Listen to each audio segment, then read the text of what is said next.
Bom dia a todos, que a paz do nosso Senhor e Salvador Jesus Cristo esteja contigo, meu irmão e minha irmã. A mensagem de hoje tem como tema: enfrentando e vencendo o fracasso. Nós vamos abrir a palavra de Deus na segunda carta de Paulo aos Coríntios, capítulo 4. E eu vou ler a partir do versículo 7, que diz assim: Temos, porém, este tesouro em vasos de barro, para que a excelência do poder seja de Deus, e não da nossa parte. Em tudo somos atribulados, mas não angustiados, perplexos, mas não desesperados, perseguidos, mas não desamparados, abatidos, mas não destruídos, trazendo sempre no corpo o morrer de Jesus, para que também a vida de Jesus se manifeste em nossos corpos. Pois nós que vivemos estamos sempre entregues à morte por amor de Jesus, para que também a vida de Jesus se manifeste em nossa carne mortal. De modo que em nós opera a morte, mas em vós a vida. Ora, temos o mesmo espírito de fé, conforme está escrito: Cri, por isso falei. Também nós cremos, por isso também falamos, sabendo que aquele que ressuscitou o Senhor Jesus nos ressuscitará a nós com Jesus e nos apresentará convosco. Pois tudo é por amor de vós, para que a graça, multiplicada por meio de muitos, faça abundar a ação de graça para a glória de Deus.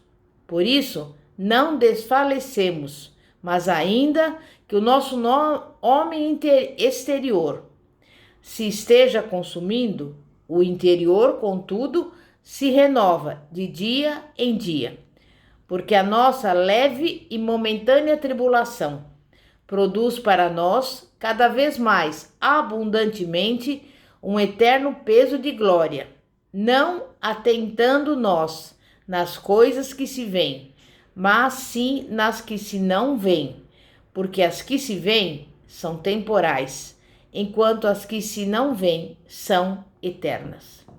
Meu irmão e minha irmã, eu quero falar hoje com você que está encarando uma realidade de fracasso, de dificuldade. Sabemos que o fracasso é garantido, não se esqueça disso. Mais cedo ou mais tarde ele virá. E isso não é um ataque de pessimismo, mas uma dose saudável da realidade.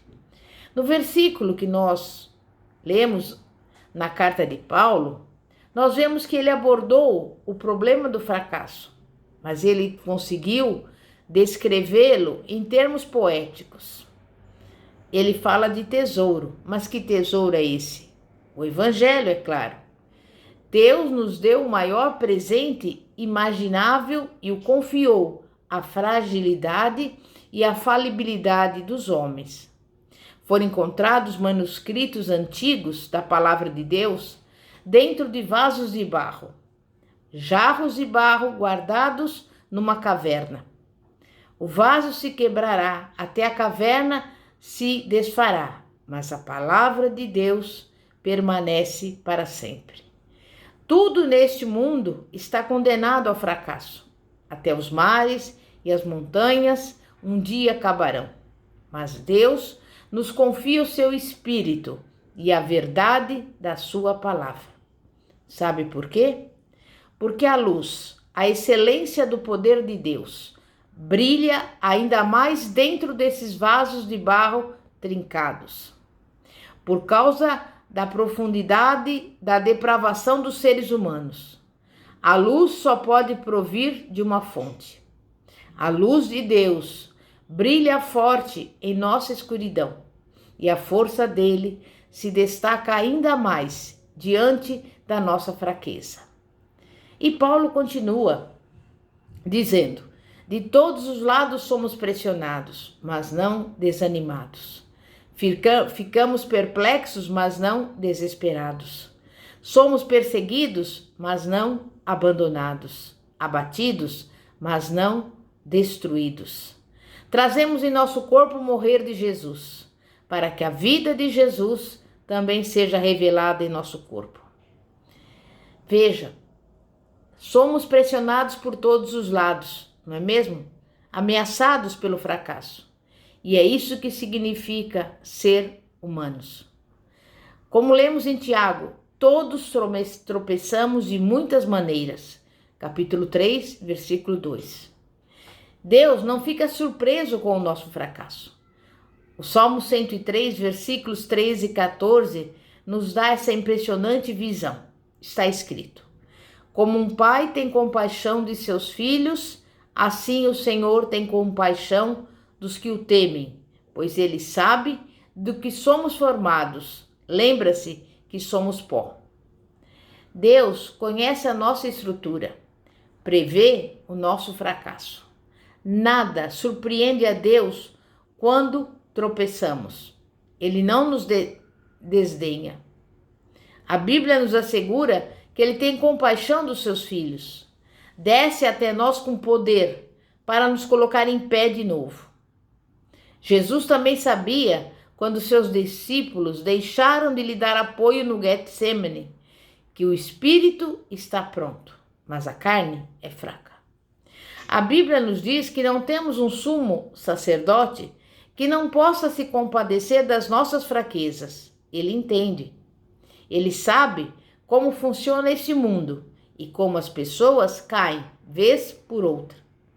Quando você tiver a experiência de um fracasso, a primeira coisa que precisa lembrar é: Deus entende. Ele nunca é tolerante com o fracasso, principalmente se na origem houver pecado. Deus tem compaixão infinita. Paulo não só confirma a realidade do nosso fracasso, mas também nos dá uma razão para ele, pois os nossos sofrimentos leves e momentâneos estão produzindo para nós uma glória eterna, que pesa mais do que todos eles. Assim, fixamos os olhos não naquilo que se vê, mas naquilo que não se vê, pois o que se vê é transitório, mas o que não se vê é eterno. E com isso, Paulo estabelece 4 paradoxos cruciais. Fracassamos agora para ter êxito depois. A aflição atual significa a glória futura. E Jesus disse isso várias vezes, através das suas parábolas sobre o primeiro e o último, o rico e o pobre, o senhor e o servo. Cristo produz grandes inversões e promete que se sofremos com ele neste mundo, reinaremos com ele no vindouro. Cada lágrima é um investimento em diamante que receberemos. Fracassamos no que é secundário para ter sucesso naquilo que é importante. Paulo se refere a isso como sofrimentos leves e momentâneos e uma glória eterna. Sofremos sim, passamos por humilhações e nos ferimos. Vamos ver a vida da perspectiva do reino de Deus. Considerando a importância dos negócios do rei, o peso dos problemas de hoje começam a parecer ignoráveis. Paulo também teve os seus problemas, porém, não os via através das grades da janela da prisão, mas pelas estrelas de um céu infinito. Fracassamos no temporário para ter êxito no eterno. Isso tudo, diz Paulo, é transitório. Suas preocupações atuais serão história antiga já no ano que vem. Mas as verdades eternas a tudo resistem, jamais se desfazem. Se nos ativermos a elas, permaneceremos ligados ao que é eterno e livres do que é passageiro e insignificante. Fracassamos na aparência para ter êxito interior. Nós nos preocupamos tanto com as aparências. Deus se preocupa tão pouco com elas. Estamos concentrados na percepção pública, mas o olhar firme de Deus nunca sai do coração. Essas, portanto, são as razões para o fracasso. e são muito animadoras. O fracasso não é um fato isolado e insignificante, mas parte do processo de santidade. Caímos, levantamos. E cada vez que levantamos, ficamos mais fortes e entendemos um pouco mais as verdades eternas. Por isso, diz Paulo, não desanimamos. A vida é infelicidade total para aqueles que desanimam. Mas como cristãos, nos agarramos a essa verdade. Embora exteriormente sejamos a desgastar-nos, interiormente estamos sendo renovados dia após dia. Cuidado com o que você sente na sua alma. Precisamos ser firmes e reconhecer o fracasso. Não adianta dissimular ou chamar de outra coisa. São as pessoas que fracassam. A verdade não se preocupa com a comodidade, mas ela promete ser libertadora. Assuma o seu fracasso. Aceite a responsabilidade. Viver uma mentira não resolve. Por isso, os cristãos sábios lidam honestamente com seu passado antes de avançar. Quando enfrentar os seus insucessos, não esqueça que nem todo fracasso é pecado. Algumas circunstâncias estão fora do nosso alcance. Jó perdeu a família, a casa, todos os seus bens, mas não culpou a Deus de lhe ter feito isso. Jesus foi preso, condenado e executado, apesar de ter vivido sem cometer pecado. Talvez você tenha fracassado no passado, apesar dos motivos honestos e das boas atitudes. Por outro lado, se você desobedeceu a Deus de alguma forma, o Espírito deseja que você fique consciente disso. Você não terá paz no coração enquanto não confessar e se arrepender. A única maneira bíblica de reconhecer o seu mau êxito. Salmo 103:10 nos garante que Ele não nos trata conforme os nossos pecados, nem nos retribui conforme as nossas iniquidades. Deus não nos trata segundo o nosso fracasso, mas à luz da sua graça. Não importa o que você tenha feito, nem o quão terrível isso seja. Jamais consegue ultrapassar a infinita graça e o perdão de Deus. Basta estender a mão e aceitar o presente. Só precisa vir, confessar o seu pecado e se arrepender. Reconheça o seu insucesso e aceite o perdão divino. O grande fator remidor do fracasso é esse. Temos a oportunidade de aprender o que não aprenderíamos de outra maneira. A frustração pode ser uma porta para uma nova modalidade e novas oportunidades. Não tire os insucessos da mente, não por completo, pois podem ser produtivos. Caia quantas vezes for necessário e acabará aprendendo a caminhar por tentativa e erro. O fracasso é um acontecimento, não um indivíduo. Se você se vir como um fracassado, estará condenado a infinitas repetições do que já fez. Empilhará fracasso em cima de fracasso. E vai se basear para tudo numa falsa percepção de você mesmo. Pois Deus não te vê como um arruinado, mas Ele te vê como seu filho. Pedro sabia tudo sobre fracasso. Jesus o avisou do fiasco quando estavam no cenáculo. Cristo disse que Pedro teria 3 chances e falharia em todas. O apóstolo não quis acreditar nem um minuto sequer nessa predição, até que ela se concretizou. Ele negou 3 vezes o seu maior amigo, mestre e salvador. A Bíblia diz que quando ele deparou com a verdade, se assentou e chorou amargamente. Mas esse é apenas o primeiro ato da história de Pedro. E mais tarde está Pedro ali no livro de Atos, pregando no dia de Pentecostes. Nessa ocasião, ele apresenta um dos maiores sermões da história do cristianismo. Cristo escolheu Pedro, que o negara, que fracassara, para transmitir aquela mensagem. Nesse dia, milhares de pessoas se entregaram a Cristo depois da poderosa pregação desse discípulo. Sem dúvida, algo ocorreu no intervalo entre o fiasco e o sermão inflamado. Pedro havia encarado seu mestre de novo na praia, no capítulo 21 do Evangelho de João, e descobriu que o mau êxito pode ser transcendido pelo perdão. Desse dia em diante, ele foi um novo homem. Transformou-se no poderoso apóstolo que Jesus sempre soube que ele haveria de ser. O fracasso não é o fato.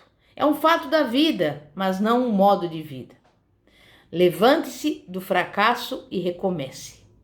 Podemos passar anos remoendo a frustração, mas a única atitude sábia é apresentá-la diante de Deus, reconhecê-la e depois se erguer e prosseguir como um ser humano mais forte e mais sábio. Inicialmente, Jonas falhou na obediência a Deus, mas depois que ele saiu da barriga do peixe, Jonas obedeceu a Deus e passou a ser o retrato do sucesso. 120.000 ninivitas se arrependeram com a pregação de Jonas. Foi um dos maiores avivamentos da história da humanidade. Desde que ouçamos a voz de Deus e não a voz da multidão, o melhor ainda está por vir. A multidão pode te chamar de fracassado, mas ironicamente são essas vozes que representam o fracasso. Fracasso para incentivar.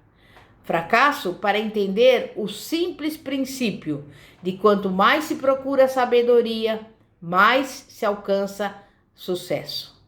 Devemos tomar cuidado antes de rotular outra pessoa como fracassada. Nunca podemos esquecer que vemos o exterior e Deus vê o coração.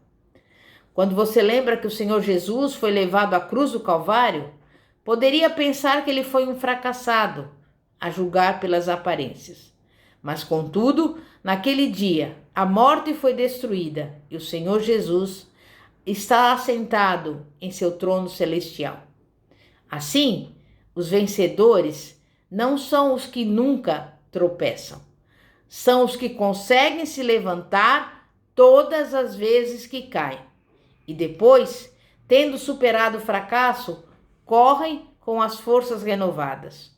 Ou, quem sabe, nem estejam mais correndo.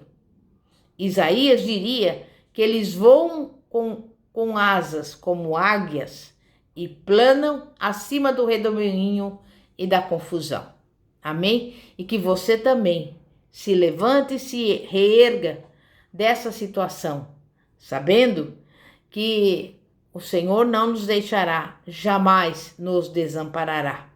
Em nome de Jesus. Santíssimo Deus e poderoso Pai, Pai de nosso Senhor e Salvador Jesus Cristo, Pai, nós estamos aqui alegres e felizes, porque sabemos, Pai, que podemos errar, fracassar, tropeçar, mas o Senhor está sempre com a mão estendida para nos levantar, para nos segurar, para nos apoiar. E nesse dia de hoje, nós entregamos a Ti a nossa vida, a nossa casa, a nossa família, confiando e crendo, Pai, que o Senhor está nos apoiando, que o Senhor está cuidando de nós. E por isso nós podemos olhar para a frente, podemos olhar não para os nossos problemas, para as nossas dificuldades ou mesmo para os nossos fracassos, mas nós olhamos agora para o nosso alvo, para o Senhor Jesus, porque nós sabemos, Pai, que sem Ele nada podemos fazer, mas com Ele nós somos mais do que vencedores, em nome de Jesus. Amém? Glória a Deus. Pastora Fátima, da Igreja Evangélica Apostólica Poder de Cristo. Glória a Deus. Aleluia. Amém e graças a Deus.